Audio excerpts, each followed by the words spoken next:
Un saludo a todas las audiencias del Colombiano. Aquí estamos en una nueva cita por la democracia del país. Estamos en el Colombiano en defensa de la democracia y fortaleciéndola, y por eso ustedes han visto que hemos estado entrevistando a los diferentes precandidatos que ya se empiezan a mover por el país. Yo soy Daniel Rivera Marín, editor del periódico, y me acompaña María Victoria Caicedo. ¿Qué hubo, María? ¿Qué más, Dani? ¿Qué tal? Muy buenas tardes para todos. Buenas tardes para todos nuestros invitados. Muy importante hoy en todas estas jornadas. Ya estamos en campaña a la presidencia. El próximo año se nos vienen estas elecciones y por eso es fundamental estar escuchando a cada uno de los que aspira a reemplazar al presidente Gustavo Petro, Daniel.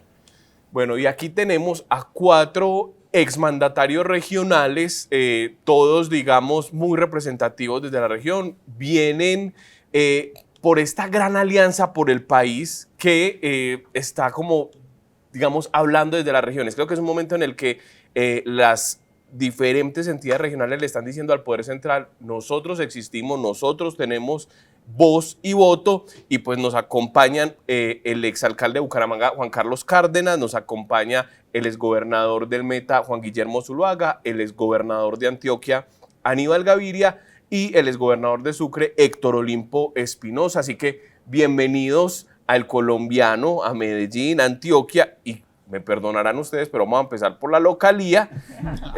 Exgobernador Aníbal Gaviria, ¿qué los tiene por aquí? A ver, Daniel, hombre, un saludo a usted, a María Victoria, un saludo a toda la gente del Colombiano, los cientos de miles, millones que nos ven y nos escuchan, y a todos los antioqueños, en primer lugar, y a los colombianos. La fuerza de las regiones es una fuerza y una voz distinta, histórica, que nunca había de alguna manera hablado con esta contundencia como hoy lo hace en Colombia. Nunca antes en la historia de Colombia se había tenido que 45 exalcaldes y exgobernadores, o de alguna manera gobernadores del periodo anterior y alcaldes del periodo anterior 2020-2023 de las ciudades capitales, se unieran para decirle a Colombia: nosotros queremos impulsar una transformación desde las regiones. Y de esa unión, definido por ellos mismos, surgen estas 4 candidaturas. 4 candidaturas que en el transcurso de los próximos meses emularán en forma colectiva, como lo estamos haciendo aquí en el Colombiano y en Antioquia. Iremos a algunos territorios, en otra iremos en forma individual, para que en noviembre se escoja un solo candidato. Entonces, nuestra ideario fundamental es autonomía y descentralización en Colombia, como el verdadero cambio que Colombia está esperando después de más de 100 años de centralismo. Y el otro aspecto fundamental y el otro pilar es unidad. Pero nosotros no estamos hablando de unidad como habla todo el mundo. Nosotros estamos haciendo unidad. Esto que hoy están viendo no lo han visto con ninguno de otros candidatos. Aquí hay un ejercicio de unidad por Colombia y de un mensaje de autonomía y descentralización. Y precisamente como hemos definido que cada uno tenga su espacio, yo quiero terminar dándole la bienvenida a mis colegas a esta hermosa tierra de Antioquia y de Medellín, porque esa es la gran belleza de Colombia, la diferencia y la riqueza de todas sus regiones. Justamente usted hablaba, doctor Gaviria, que son cosas que de pronto no se han visto en una campaña, pero tampoco habíamos visto a candidatos haciéndose exámenes toxicológicos. Usted no se lo hizo, doctor Gaviria. ¿Por qué? ¿Qué fue lo que pasó? Sí, no, pues varias cosas. Una, lo hicieron mis 3 compañeros y de alguna manera dijimos: hombre, Aníbal no necesita hacérselo porque esto va a generar el impacto que queremos. Y de hecho, el impacto que queríamos todos, ellos y yo también, es el de decirle a quienes hoy el país les reclama esa prueba que se la hagan. A quienes de alguna manera han mostrado una actitud no digna desde las funciones públicas. Yo hablé con los compañeros y respeto completamente la posición de ellos, y ellos respetaron la mía. Yo llevo 12 años, los antioqueños me conocen, y nadie se le había ocurrido: oiga, en ninguno de los 12 años de gobierno, oiga, Aníbal, ¿por qué no se hace una prueba? Esa prueba la están reclamando a esa gente que no es digna desde el ejercicio de gobierno. Y me parece que lo que hicieron mis compañeros puso ese tema, ese dedo en la llaga. Y yo por eso los felicito y estoy de acuerdo con ellos. María Victoria, permítame una cosa. Aníbal, yo conozco a Aníbal hace mucho tiempo. Fuimos alcaldes juntos y fuimos gobernadores y tenemos una relación muy cercana. Y sé que es un hombre íntegro. ¿Usted se haría la prueba? El día que se necesite, pero lo que pasa es que la gente no me la reclama. Ese es el mensaje a los colombianos. Claro. Se la haría, este es un señor. Y yo creo que para dirigir este país se necesitan los 5 sentidos. Y nos la hicimos. Y estoy seguro, yo conozco que es un hombre íntegro, pero se la haría en el momento. Hay algunos que les dicen que viven o borrachos o trabados y deberían resolver esa situación. Vaya, vale 75.000 pesos con descuento. Háganse la prueba y salimos de dudas. Bueno, ahí tienen pues la respuesta de Juan Guillermo y de Aníbal. Ya hablaron ellos dos. Yo quiero saber Oiga, y Daniel, para terminarle a María Victoria también, y con lo que dice Juan Guillermo es, obviamente yo en la gobernación de Antioquia, desde la fábrica de licores, he vendido mucho aguardiente. Guardo es lo que ha pasado. Mucho ron. Y he puesto todo para que se venda porque son las finanzas del departamento. Pero no me he tomado un trago. Así mucho menos lo otro. Yo tengo que decir que yo trabajé en el periódico El Mundo hace muchos años, en 2009. Aníbal había dejado la dirección y se la había entregado a doña Irene, a quien le tengo mucho aprecio. Y Aníbal era una persona que llegaba ya muy temprano a trabajar y uno lo veía de sol a sol dándole al periodismo, ¿no? Así que, muy bien. Así es. Vamos entonces con Héctor y con Juan Carlos. Hemos visto ya las posiciones de Juan Guillermo y de Aníbal porque ese es gobernador de Antioquia y de Juan porque estuvo aquí hace poco tiempo en entrevista con Luz María Sierra, la directora, que hoy está en unos asuntos periodísticos en la capital. ¿Cuál es la percepción que hay hoy, y empezamos con vos, Juan, del gobierno nacional? Estamos hablando de este tema toxicológico, sabemos por qué, porque hemos visto al presidente Gustavo Petro en unas alocuciones un poco extrañas. ¿Cuál es la percepción hoy que hay del gobierno nacional desde Santander, desde Bucaramanga? Y lo mismo para vos ahorita, Héctor, desde Sucre. Daniel, muchas gracias y un saludo a todos los que nos siguen. Yo diría que el presidente Petro es una consecuencia. Hay que empezar por ahí a reconocer algunas cosas, porque si no partimos de ese reconocimiento, pues seguramente vamos a seguir repitiendo la solución. Es clarísimo los resultados. Nosotros somos gobernantes donde nos ha caracterizado son los resultados. En Bucaramanga cumplimos 98% del plan de desarrollo. Este gobierno no sé en cuánto está. Duplicamos ingresos tributarios como mucho acá de mis compañeros también y de alcaldes de otras ciudades capitales. Hoy las finanzas están reventadas. Este gobierno se quedó obviamente, y todo ya después de 3 años lo reconocemos, en un discurso, un dogmatismo, unas propuestas que al final ideológicamente mucha gente ha copiado. Y también hay una realidad que reconocer y es que tenemos todavía grandes retos como país. La informalidad del 55%. Tenemos violencia que se ha venido aumentando y disparando con el proceso de paz que definitivamente ha sido un desastre, eso lo reconocemos todos. Yo lo que creo es que acá lo que tenemos que ser capaces es de enfocar con unas propuestas pragmáticas. Colombia está sobrediagnosticada, o sea, yo creo que a Colombia no le falta un estudio más. En las universidades, en los centros de pensamiento, muchos columnistas, investigadores. El problema fuerte que ha habido a lo largo de los últimos años es que no hemos logrado gobernar o elegir gobernantes con experiencia. Este es un momento donde gobernar es hacer, ese es el gran reto. Y hacer tiene una gran dificultad hoy y es empezar. Y esa es la invitación que estamos haciendo los 4. Colombia tiene que empezar a tomar una decisión distinta y la propuesta nuestra es desde las regiones, porque es que este es un país diverso, es un país distinto cada región. Los problemas, por ejemplo, de seguridad los queremos atender con una decisión nacional y resulta que la problemática en el Atlántico es completamente distinta a la que está pasando en norte de Santander o la que pasa en el Chocó o en Santander mismo. Entonces, esa lógica tiene que cambiar desde la óptica de que solamente puede ser el gobierno central quien dé las soluciones. Hay que empoderar a los ciudadanos. Y yo cerraría esta pregunta, Daniel, con lo siguiente, para no extenderme. Hay 17 millones de colombianos que no están votando. Y la política es de todo. La política no es solo de los políticos como tradicionalmente nos lo han venido contando. Yo creo que ahí está la posibilidad de poder tener un nuevo presidente. 17 millones ponen presidente, ¿sí o no? El presidente Petro creo que se eligió con algo así como 11 millones. Pues esa es la gran invitación, a que los ciudadanos realmente participen. Esta solución de país la construimos entre todos.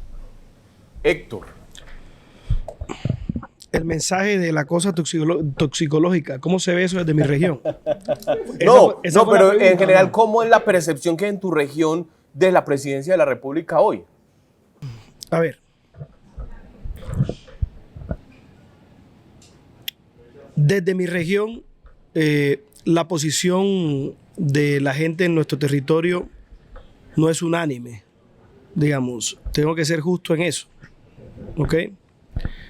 Hay que decir que el presidente Gustavo Petro tiene un fuerte apoyo en la costa, ¿no? Venga.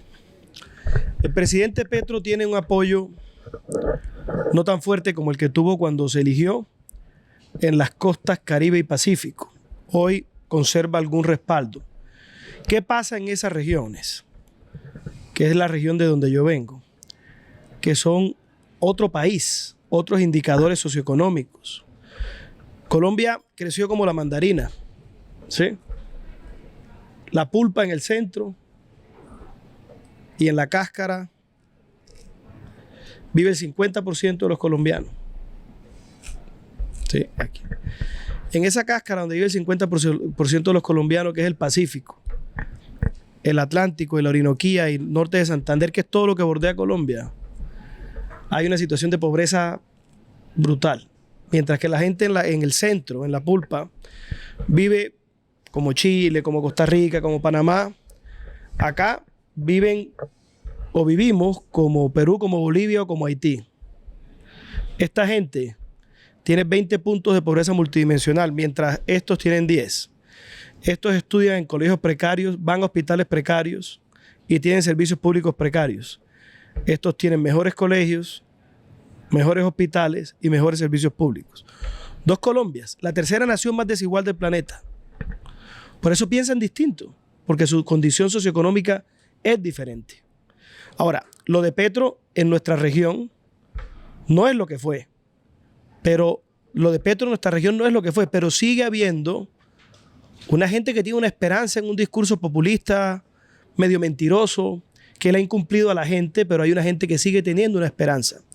Ahora, ¿qué han hecho? Han trabajado con las juntas de acción comunal, les han entregado proyectos, algunos han quedado bien, otros han quedado regular, pero la intención es positiva. Hay problemas como en todos los de este gobierno de chambonería, porque se hacen las cosas sin método, y han entregado unas tierras a unos campesinos. También, con chambonería, sin método, la gente ha recibido tierras, pero no ha recibido los títulos, tampoco el paquete tecnológico y financiero para poder sacarla adelante. Entonces, digamos, la percepción del gobierno no es tan buena como la expectativa que generó, pero sigue habiendo un porcentaje de esa gente que vive en esta cáscara, que está excluida, que son de la otra Colombia, aquella Colombia excluida y pobre, que tiene una esperanza en ese discurso populista del gobierno a pesar de que no se le ha cumplido. Ustedes vienen hablando mucho en sus diferentes discursos justamente sobre quitarle el poder a la presidencia, ustedes que quieren llegar justamente a ese lugar.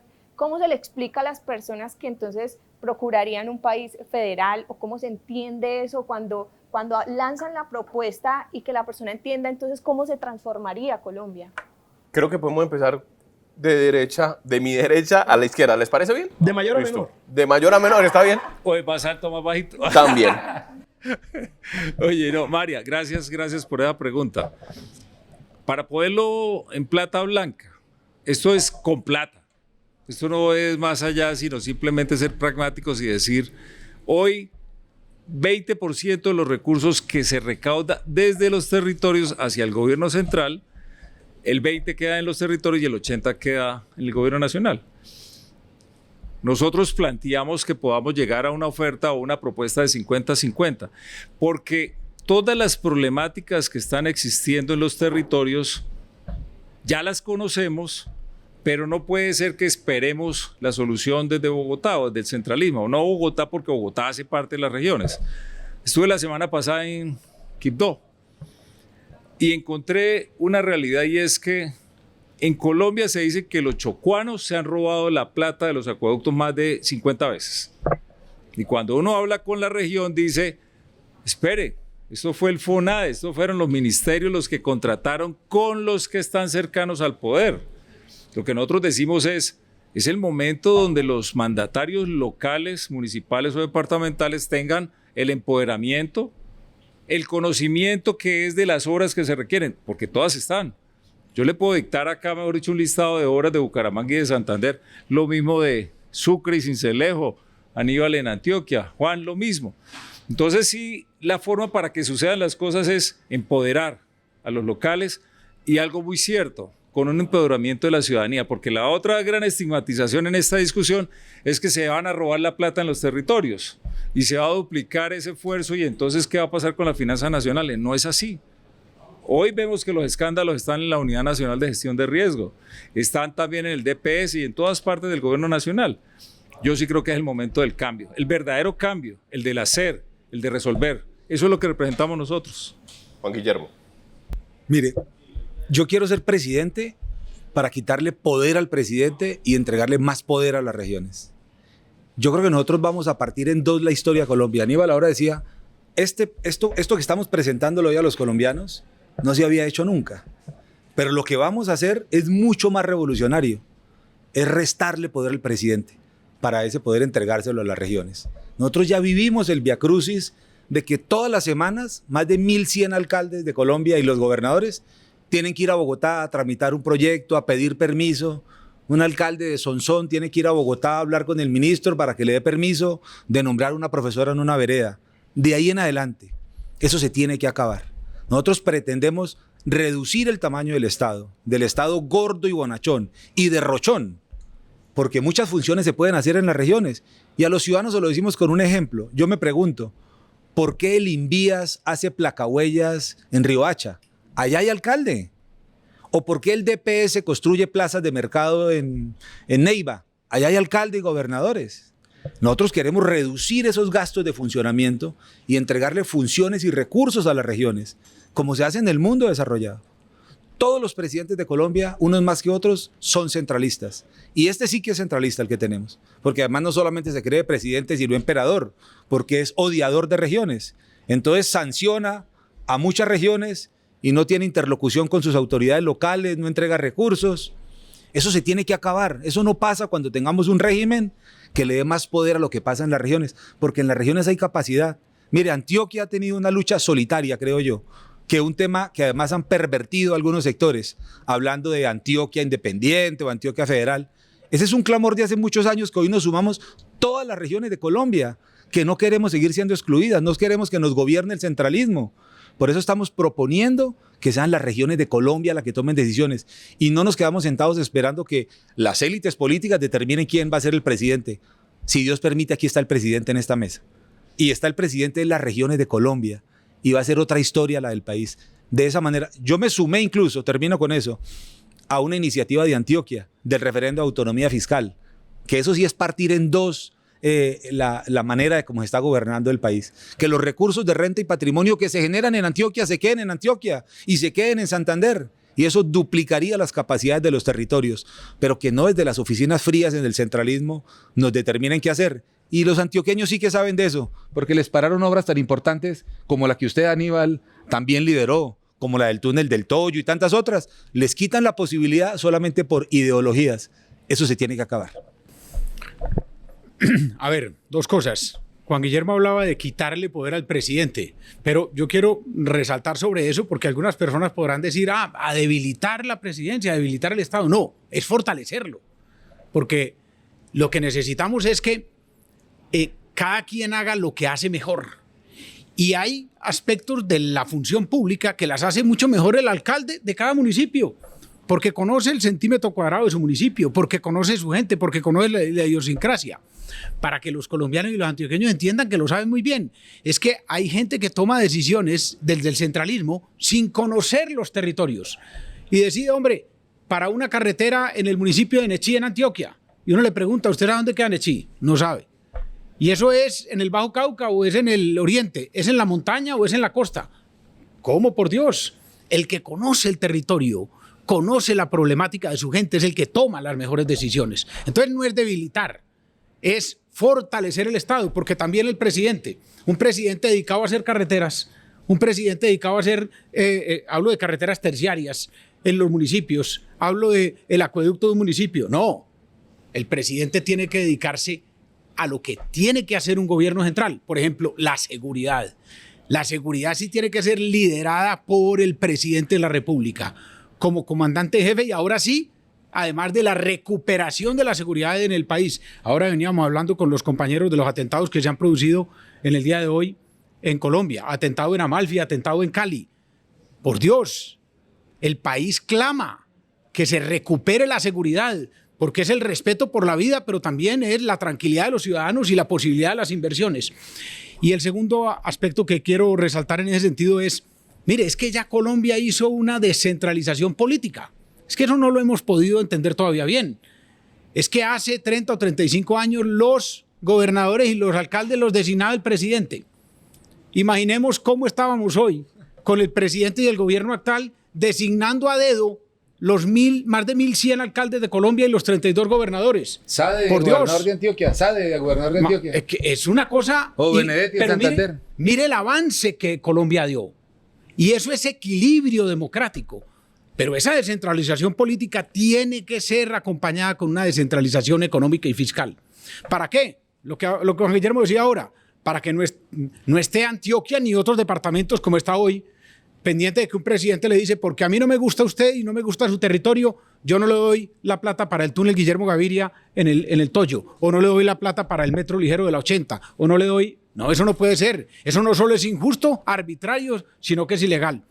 Y por último, esa descentralización también la explico yo, como lo conocen los antioqueños, y lo hice aquí en la gobernación de Antioquia en 2 ocasiones, con un trabajo en equipo con los alcaldes y los gobernadores. Eso solo va a ser revolucionario. El 7 de agosto, como presidente de la República, lo primero que haré será una reunión de trabajo con todos los ministros, con todos los gobernadores de Colombia y con todos los alcaldes de Colombia.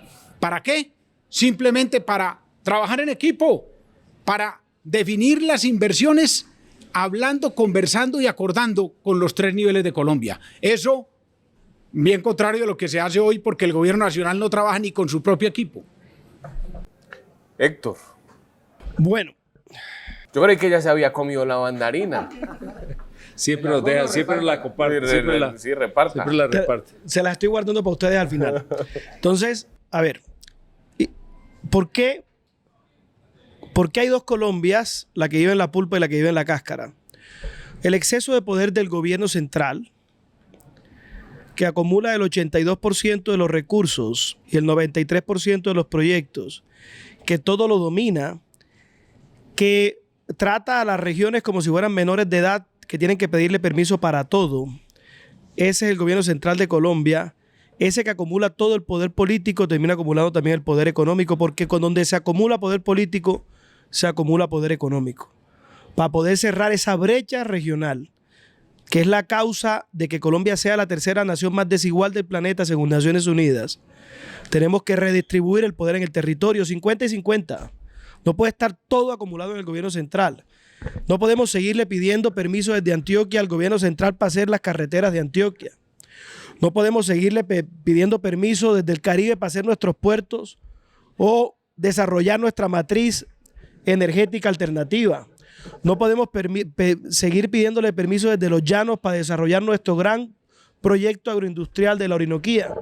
No podemos seguir pidiendo permiso al gobierno central para todo, porque el gobierno central tiene asfixiadas a las regiones. No las deja desplegar su potencial, no las deja desplegar su vocación. Y es muy fácil, María Victoria, para contestarte. No es tan complejo, que ya eso quedó establecido en la Constitución. Lo que pasa es que los que han gobernado le han mamado gallo a eso. Pero el artículo 307 de la Constitución dice que Colombia será un estado de regiones autónomas, pero no las han desarrollado, porque no ha habido voluntad de los que nos han gobernado, de los que nos han liderado. Ahora, nosotros vamos a llegar a hacerlo. Yo, el 7 de agosto, cuando me posesione como presidente de Colombia, voy a presentar 7 proyectos de ley. Primero, créase la región autónoma de Antioquia y el eje cafetero. Créase la región autónoma del Pacífico colombiano. Créase la región autónoma del Caribe colombiano. Créase la región autónoma de los Santanderes, créase la región autónoma de la Orinoquía y la Amazonía. Que no hay que ponerle tanto misterio, es que ya está el marco constitucional. Es un tema de voluntad de una persona que llegue con tanta convicción al gobierno que sea capaz de desprenderse del poder para entregárselo a las regiones. Y hay un problema, con esto quiero terminar. Mire lo que pasa hoy. Con un poder tan concentrado en el gobierno central, el que se gana la presidencia lo toma todo. Lo toma todo y nos somete a los riesgos a los que estamos sometidos hoy. Miren el problema en que estamos hoy. Tenemos que nivelar un poco esto. Las economías más importantes del hemisferio occidental son en Europa, Alemania, federal; en Norteamérica, Estados Unidos, federal; en Sudamérica, Brasil, federal. Porque el federalismo no es sino autonomías territoriales para tomar decisiones. Y eso es lo que nosotros estamos persiguiendo, es lo que nos une, es la liberación de las regiones de Colombia. ¿Con quienes no estarían dispuestos a hacer una alianza más adelante? Bueno, yo cojo la pregunta, pero es bueno que ustedes Ahí nos van respondan, bailando porque ustedes también. Sí, es que la quiera responder. Pues mire, pero no es Aníbal Gaviria, porque es que aquí hay una coincidencia total. Y es, nosotros no hacemos ninguna alianza ni vemos ninguna posibilidad de converger por ningún motivo con cualquier proyecto que tenga continuidad del actual gobierno. Eso es una línea roja clarísima. Pero ellos que presenten su opción al país, porque obviamente estamos en democracia y lo pueden hacer, lo deben hacer, pero nosotros absolutamente contrarios y absolutamente diferentes a esa línea del actual gobierno. Es una línea roja compartida por todos. A vos, Juan Carlos, te voy a preguntar. Ustedes 4 hicieron grandes gobiernos en sus regiones, ¿cierto? Unos como gobernadores y alcaldes, como alcaldes. Entonces, están signados por ese designio de querer ser presidente, que eso es casi como una vocación, ¿cierto? Las vocaciones son muy terribles porque uno las persigue y va detrás de ellas. Eso quiere decir que cada uno de ustedes quiere ser presidente. ¿Cómo van a hacer para decir, va a ser este? Y no torpedearse entre ustedes. Es una pregunta como un poquito como mala lechuda, pero... No, de ninguna manera. ¿Cómo van a hacer? Mire, yo creo que acá, y no solamente los 4, porque es que no somos 4, somos 40 que tenemos la claridad de que iban a sumarse más. Pero de este proceso hay algo que nunca ha sucedido. Yo creo que ni en los partidos colombianos hoy tradicionales. Es que hay una verdadera causa. Y son las regiones. Y sabemos que es por ahí realmente donde vamos a poder brindar las soluciones. Cuando este modelo empiece a funcionar y operar, van a decir, aquí había una lógica completamente válida. Cualquiera que sea de los 4, no hay ningún problema porque nos une eso, hay una identidad política, hay una causa real. Y esto es lo que realmente va a invitar a que el resto de colombianos y de colombianas sientan que es la verdadera solución a esos pendientes históricos. Los pendientes históricos son reales y vuelvo e insisto, sobrediagnosticados. Conocemos toda la problemática, pero si seguimos planteando las mismas soluciones de siempre, esto no va a tener resultados diferentes. Yo tengo esa tranquilidad que cualquiera. Con un detalle, sí. Pero es importante decir una cosa, el cómo. El cómo. Esa es la gran noticia para el país. A ver. Somos los primeros. Todo el mundo habla de unidad. Hablan de unidad, pero son vanidosos y egocentristas. Nosotros ya nos pusimos de acuerdo basados en la confianza y en la causa país. En noviembre hacemos una encuesta. Y el que mejor esté registrando en la encuesta toma las banderas de la fuerza de las regiones y todos nos sumamos en eso. Van a hacer una encuesta general con una firma. Daniel, ya definimos 2 cosas.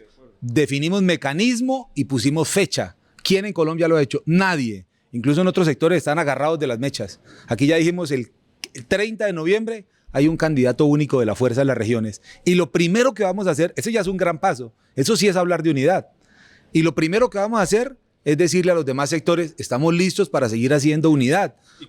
Y que estamos haciendo. Ya lo estamos haciendo. Porque además esto se volvió, esa pregunta suya que no es mala lechosa, ese es el reclamo que le hace uno a la gente. Venimos de Anato y estaba en Chocó, yo vengo del Catatumbo y la gente en la calle le dice a uno, bueno, hay que unirse, muy bien lo que dicen, pero hay que unirse. Y nosotros ya estamos atendiendo ese mandato de la gente. Estamos actuando en unidad y pensando en el país. deponiendo cualquier otro interés. Porque muchas ya veces- está definido eso. Muchas veces las coaliciones terminan después de la campaña agarrados diciendo es que yo no comulgaba con aquel, no comulgaba con este. Pero ese es un buen punto. Este Pero es un mire, proyecto de largo plazo. Pero además aquí hay confianza, pero hay una cosa que nos garantiza eso que estás diciendo, Daniel, y es que nosotros estamos convencidos del discurso de la descentralización y el que continúe lo va a llevar y entonces los demás lo vamos a acompañar. Entonces, eso está ya definido, está definida la mecánica, está acordada la mecánica y lo que dice Juan Guillermo, nosotros nos encontramos con la gente y cuando nos habla de eso le decimos, no, es que nosotros sí, y dicen, ah, sí señor, ojalá los demás sigan el ejemplo de ustedes. Justamente ahora mencionábamos y no podemos dejar de hablar del tema de seguridad y esta preguntaba al doctor Zuluaga. Veíamos que sucedieron hechos justamente hoy en Cali y en otras zonas del país. ¿No creen María, hay que decirle al público, no sé cuándo nos estén viendo, que esto lo estamos grabando el 21 de agosto. Así es. Que sucedió un ataque con dron a un helicóptero en Antioquia y un carro bomba cerca a instalaciones militares en Cali. En Cali, sí señor. ¿No creen de pronto porque digamos que un discurso que se ha venido escuchando es justamente la crítica a todas las negociaciones con estos grupos armados ilegales?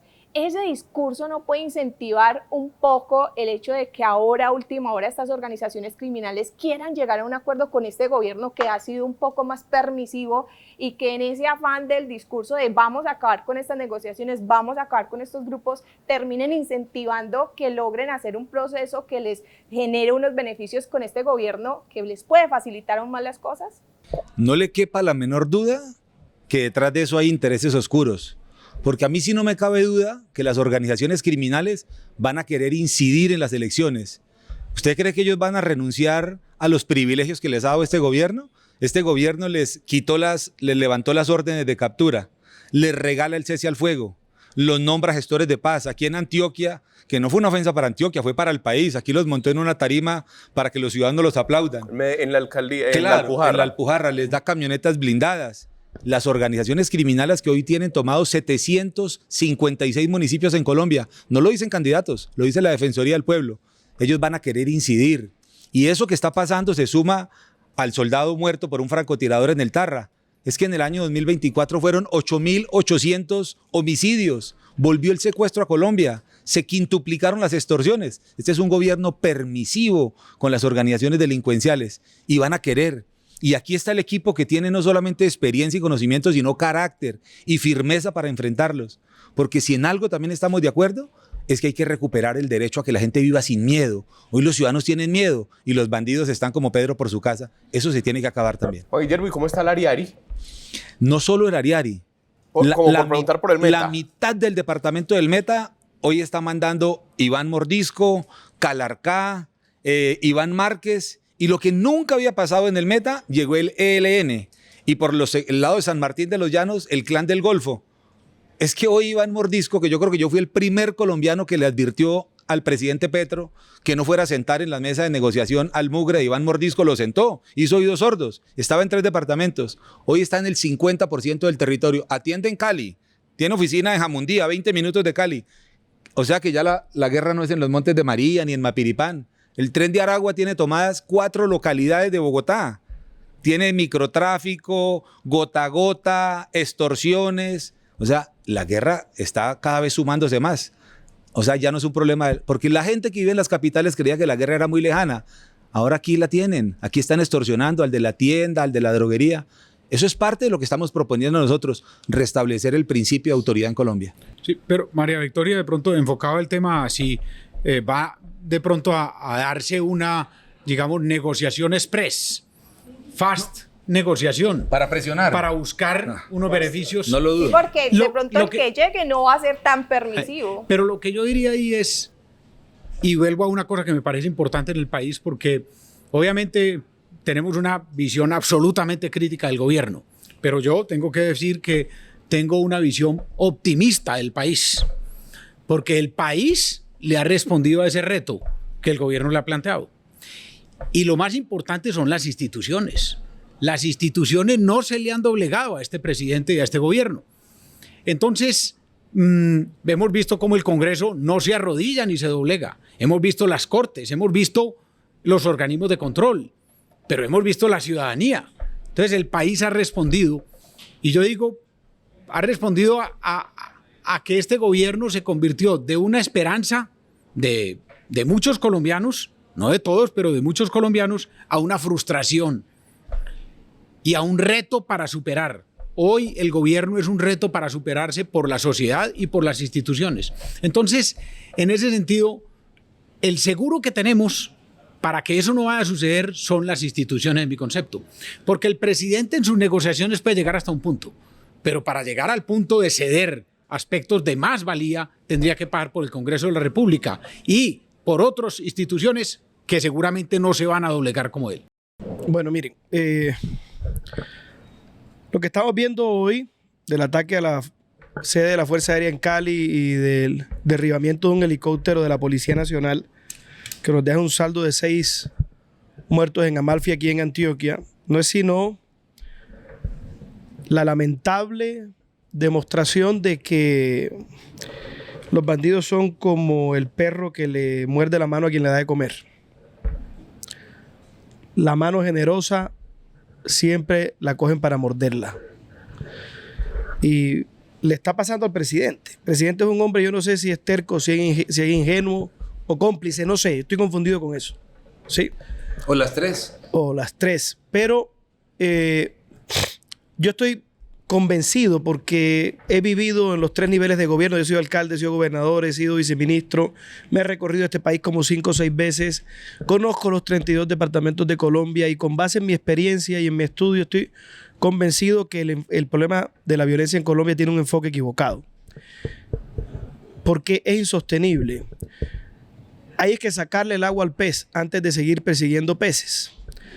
¿Por qué? Porque aquí le dimos de baja a Escobar y a Gacha.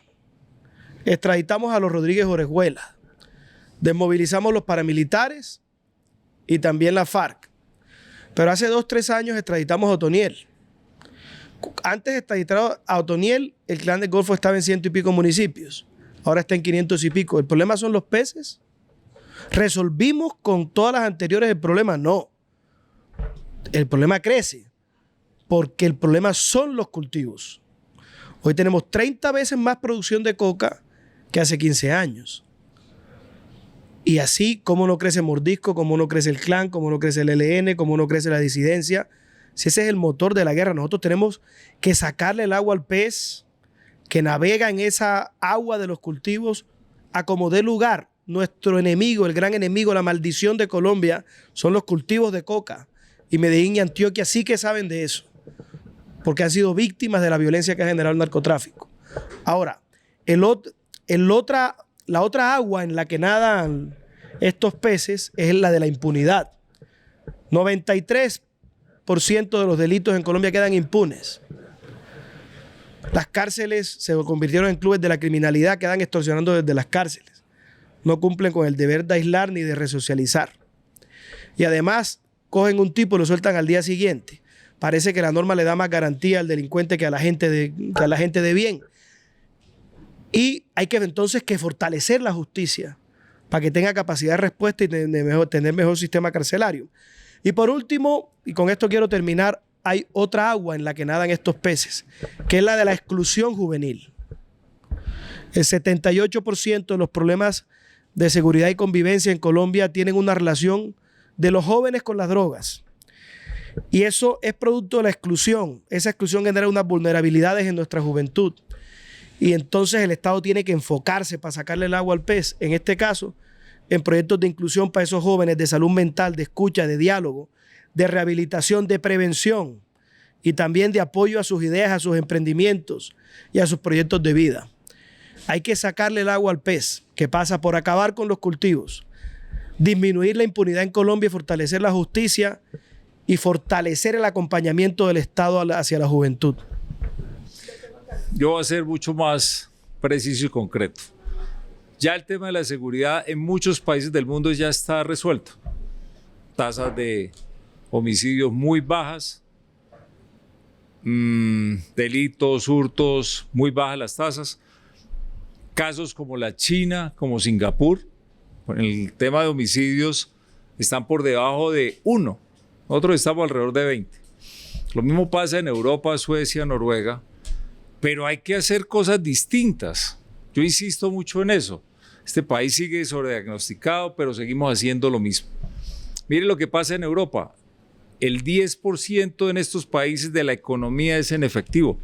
En el caso nuestro, el 75% en efectivo. ¿Qué pasa con el efectivo? ¿Quiénes están detrás del efectivo? Los ilegales, los informales, los corruptos. Y hay que seguir el dinero y hay que hacer la trazabilidad realmente dónde está. Es una gran discusión. Vendrá mucha polémica, pero tenemos que ser capaces de ver las cosas de manera distinta. Y en la China y en Singapur, todo el mundo lo sabe.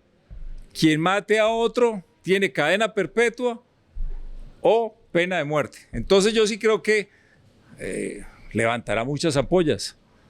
Pero lo que quiero es plantear una discusión distinta para resolver los problemas, porque si seguimos así, que si son con cámaras, que si son con motos, que si son investigaciones, que si son más policías, que si son más Sky, no va a pasar nada. Les aseguro que no va a pasar nada. Ustedes están hablando de una fuerza punitiva mucho más potente. ¿No han pensado en legalización? Muy difícil la legalización. Hoy el mundo está pensando en legalización. Se ha hablado en la ONU, el presidente Juan Manuel Santos lo dijo en su momento, obviamente Gustavo Petro lo iba a decir. ¿Ustedes qué opinan de la legalización de la coca? Tenemos 260.000 hectáreas de coca sembradas en Colombia. Nadamos en coca. Desafortunadamente un fenómeno global y eso tenemos que entenderlo. Sí podemos hacer cosas desde nuestras competencias, hay que ser estoicos en eso. Uno resuelve lo que realmente está al alcance de uno. Y yo diría que lo primero es que hay que eliminar y reducir el consumo en Colombia, empezando por los altos funcionarios de este gobierno que ojalá puedan entender que hay que dar ejemplo. Es que si uno no da ejemplo, no hay forma de cambiar una cultura. Daniel, es que el problema es más de fondo y ahí tengo yo una coincidencia, pero una ligera diferencia con mi compañero Olimpo, porque el problema es más de fondo, porque es que el oro es legal. ¿Acaso es como la coca? Pero el oro hoy es la financiación más grande de los grupos ilícitos en Colombia, más grande que la coca. El problema no es del oro, porque el oro no mata. El problema es de la cultura y de las instituciones.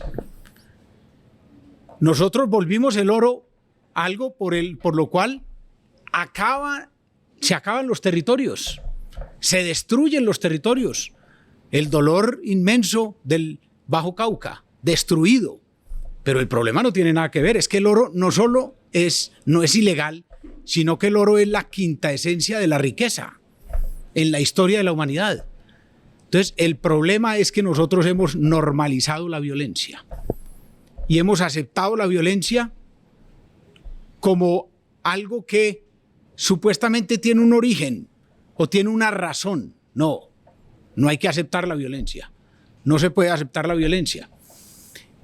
El asesino que atentó contra Miguel Uribe, hablan mucho de que es un niño que vivió en unas condiciones muy duras y muy difíciles. Y eso es cierto. Y eso es caldo de cultivo. Pero lo peor no es eso. Lo peor es que los grupos criminales los contratan y los cooptan. Entonces, nosotros, el Estado, es el que tiene que atacar los grupos criminales para que no contraten y para que no degraden a los niños y a la sociedad. Es una decisión del Estado y es una capacidad del Estado de atacar el crimen. Hemos sido débiles con el crimen y nos han vendido la idea de que hay razones para el crimen y que hay razones para la violencia.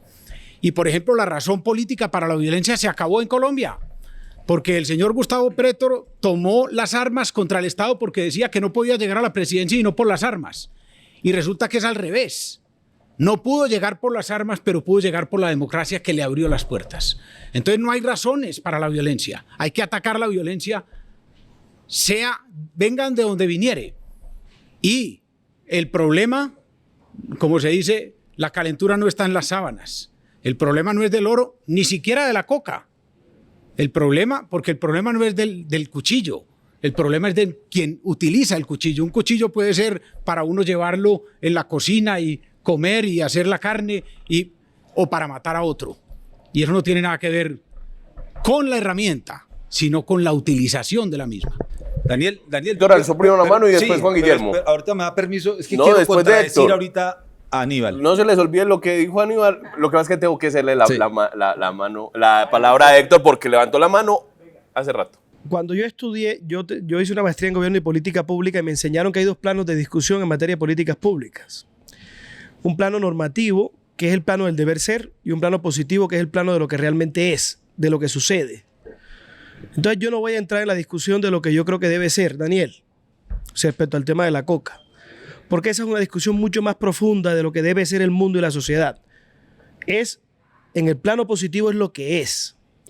Y aquí hay una sustancia prohibida por la comunidad internacional, que es la coca, que ni que quisiéramos legalizarla, la podemos legalizar.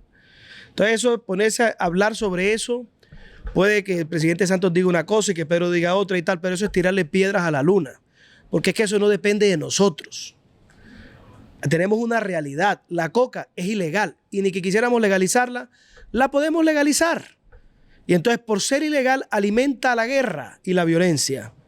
Cada hectárea más de coca es más violencia y más bosques deforestados en Colombia, más niños reclutados, más asesinatos, más extorsión. Hay que acabarla es por eso, no es porque si yo estoy de acuerdo que debe ser legal o no legal, esa discusión es irrelevante para el problema. Hay que actuar con un criterio muy práctico. Hoy tenemos 30 veces más producción de coca porque tenemos, mire, 54.000 hectáreas en el 2010 y hoy tenemos 260.000 según Naciones Unidas. Pero es que hoy tenemos 4.5 cosechas al año, mientras que en el 2010 teníamos una.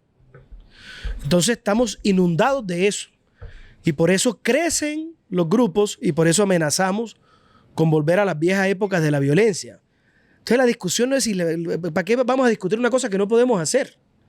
No es si legalizamos, eso hay que acabarlo porque es ilegal. Ahora, con el oro yo tengo una diferencia con Aníbal, que es la siguiente. Yo creo que lo que pasa con el oro no es si no hay ineficiencia del Estado colombiano. Legalicemos el oro. Ilegal. Flexibilicemos la norma. Le hacemos más daño al medio ambiente poniendo una norma tan rígida para legalizar las explotaciones de oro cuando la ilegalidad los contamina 2 o 3 o 4 o 5 veces más. Legalicemos el oro de manera urgente. Sabemos dónde está. Yo me imagino, por ejemplo, para terminar, que esas dragas que están aquí en el Bajo Cauca o en el Atrato no fueran de los bandidos, sino del Estado. Y con esa plata yo financio mi fuerza militar. ¿Por qué le seguimos dejando esa cancha a los bandidos? Legalicemos el oro, cogemos la Agencia Nacional de Minería, metámosle la gente que tengamos que meterle, pero vamos a legalizar las extracciones de oro que son ilegales hoy en Colombia. Y le quitamos el agua al pez. ¿Sí? Pero tenemos que ser mucho más prácticos porque no podemos seguir discutiendo sobre el universo de lo que creemos que debería ser o queremos que sea, sino sobre las realidades que tenemos. Juan Guillermo, ahora sí. Estaba que me hablaba. Eso veía. Mire, yo con el tema de la legalización creo que eso es una discusión larga. Yo tengo mis reparos. Antes pensé que ese era el camino, pero hay naciones en el mundo que ya están reflexionando sobre eso, por lo que significa. Yo a eso le llamo las puertas del infierno. Después lo discutiremos. Pero es que Aníbal mencionó un tema que me llama la atención. El angelito que asesinó a Miguel Uribe. Una cosa que hay que acabar en este país es que a los jóvenes delincuentes se les aplique la ley de infancia y de adolescencia. Se les tiene que aplicar el Código Penal. Porque si un angelito, eso que no es un angelito, es un demonio, porque después de que cometió el atentado, mucha gente sale a decir que pobrecito, que creció. ¿Cuál pobrecito? Es que hay muchas personas que crecimos en la adversidad, son millones. La gente pobre se acuesta sin tomarse un agua de panela, pero no se le ocurre matar a alguien por algún peso. O sea que esos bandidos y las organizaciones criminales que los reclutan saben que tenemos una ley blandita para ellos y por eso los tenemos de caldo de cultivo.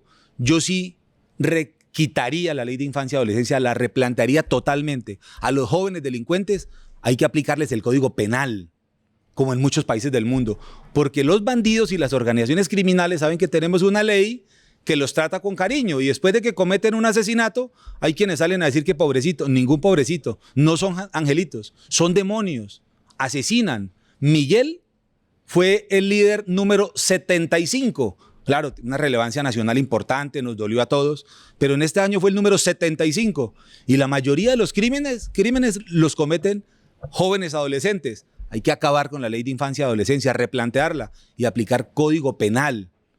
Además, no acepto nunca, no lo dijo Aníbal, por supuesto, pero lo he escuchado, que es que hay mucha pobreza y por eso hay delincuencia.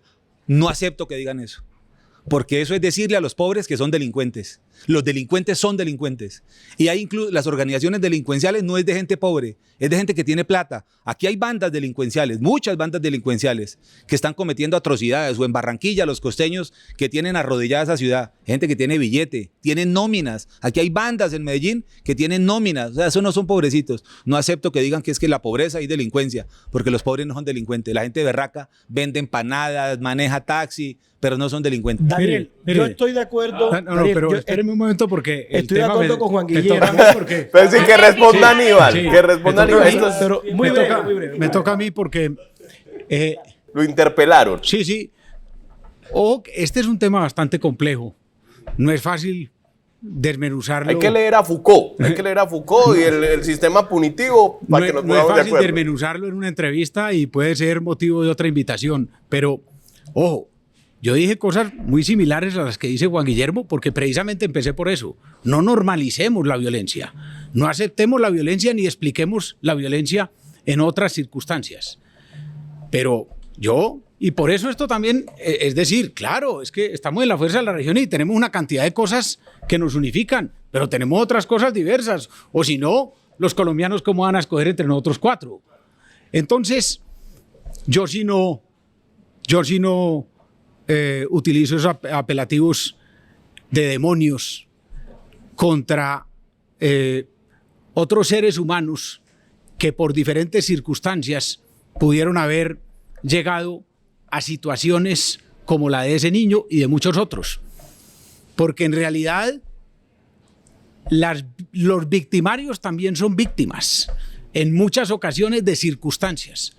Yo le pregunto a los antioqueños y colombianos que nos están viendo y a Juan Guillermo, es que una cosa son los hijos de nosotros, que nacen en unas circunstancias, pero otra cosa es el niño que nace en una comuna en Medellín y que su madre, porque su padre no existe, se tiene que ir a trabajar 8 o 10 horas al día y dejar al niño en quién sabe qué circunstancias.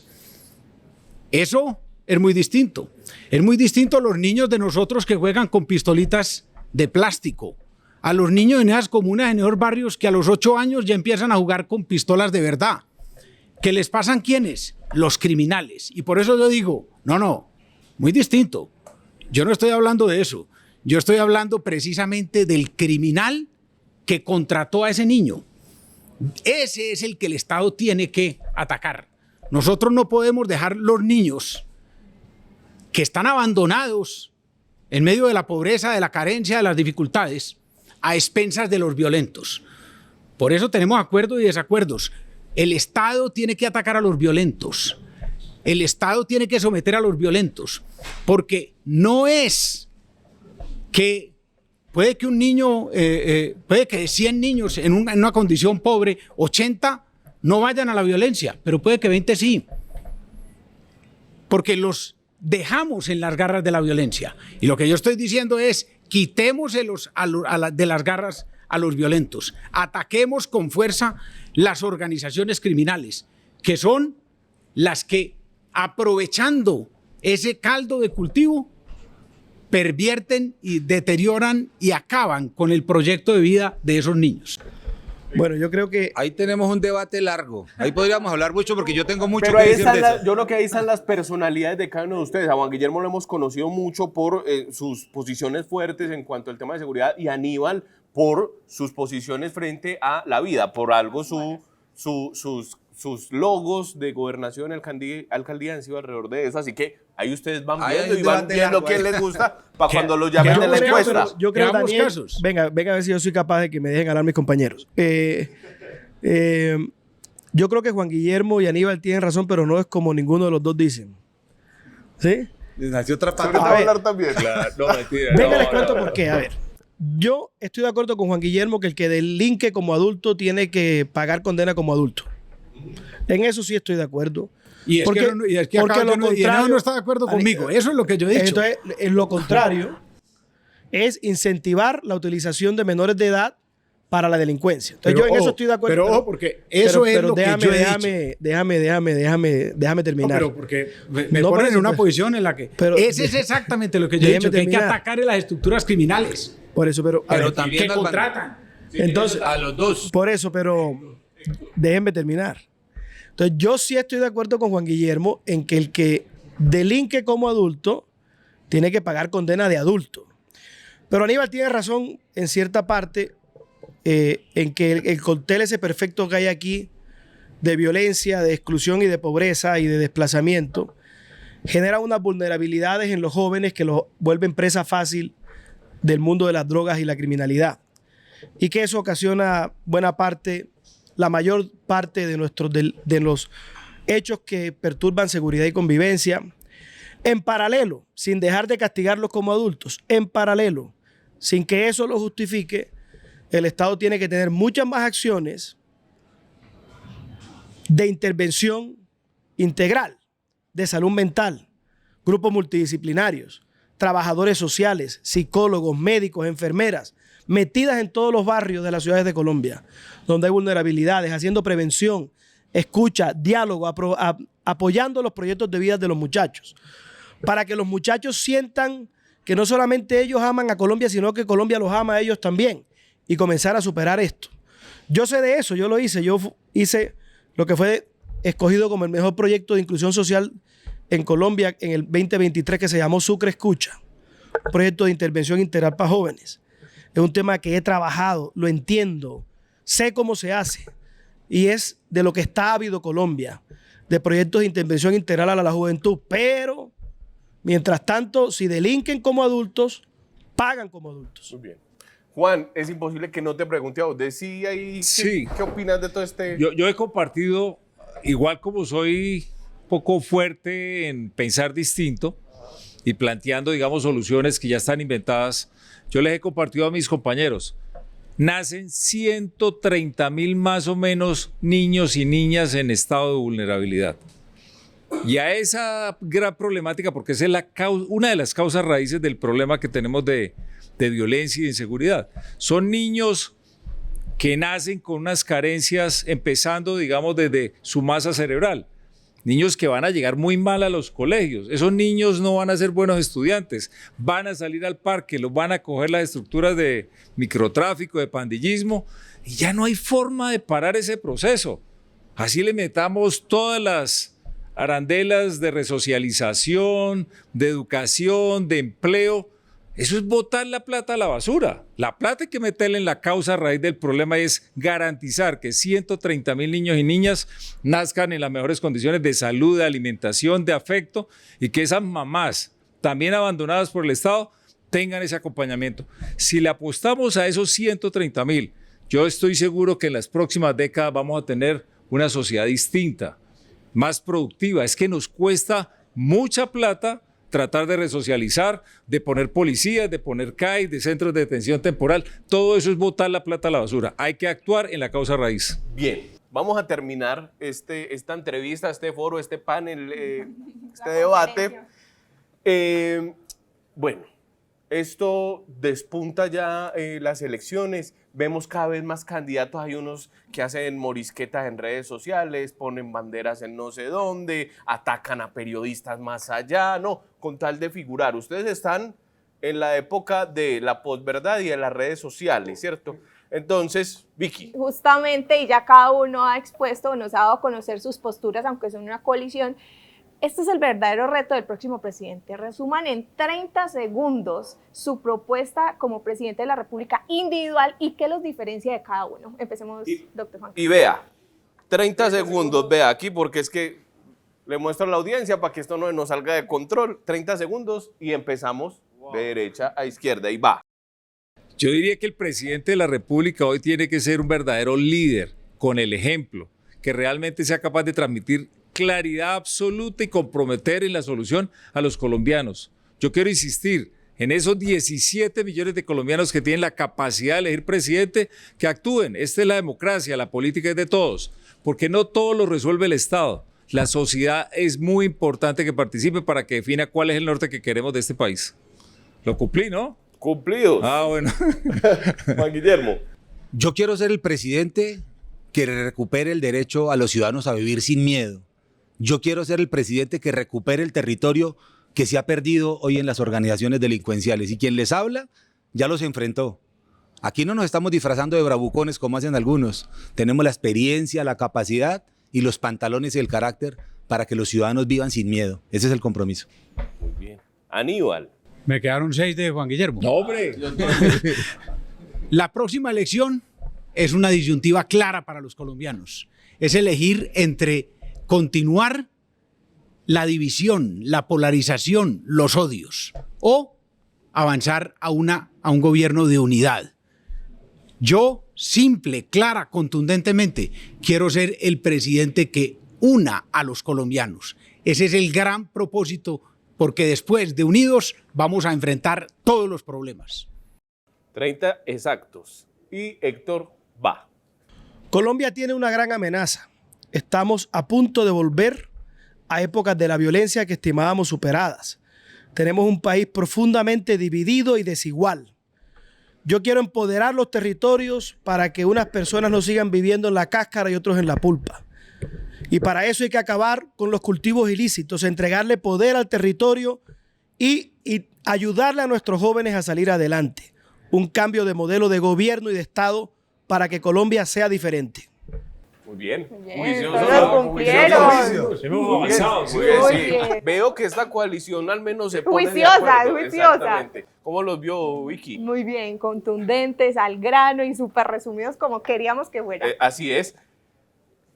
Muchas gracias a ustedes por venir, por estar acá en El Colombiano. Bienvenidos siempre. Ya saben, en noviembre va a haber una encuesta para que decidan cuál de estos precandidatos les gusta más y que podría ser presidente de la República. Recuerden que esto es El Colombiano. Síganos en redes sociales, en Instagram, en X, en Facebook. YouTube. Aparecemos en YouTube. Aparecemos como Periódico El Colombiano. Ahí nos siguen, se suscriben. En YouTube activan la campanita para que vean todos los análisis que hacemos de política, de cultura, de ciudad en elcolombiano.com. Vicky, muchas gracias. Muchas gracias a todos ustedes. Gracias. Gracias. Gracias. Muchas gracias.